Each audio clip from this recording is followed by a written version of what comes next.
Panguva ino Sengizo Chabangu oita mashura chaiwo kuvhundutsa vanhu. Aiwa, atoya panguva ino akaita kuti atukwe nevanhu. Vanhu vapotsa vaita songe vachamurova zvekuti dei anga in person.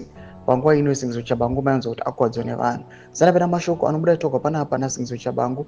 Mashoko ataura pamusoro president wevanhu Advocate Nelson Chamisa pakudzoka kwaari kuita active politics, not subscribe or like out on the bell icon.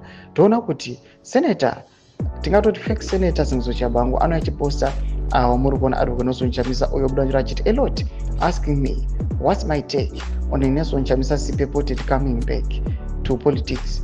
I submit that he is welcome to join CCC as it's an unstoppable movement. However, he's free to start his party, but I advise him for unity, avoid strategic ambiguity, and stop being a dictator. Domashkwanda wana Sengizo Chabangu tisata komenda ati wapina makoments evanhu amudanyura chiti Chabangu idiot mwari kunanyura chiti iwe ita zveTCC yako wakanyarara ko amboti akuda kukumisa ndiani aunyari kupikisana nemunhu asingakupindure apa you talk of maturity. Manofunda achinyora achiti ngatimboita poll pano tione kuti iwe naNelson ndiani anodiwa. You know the answer.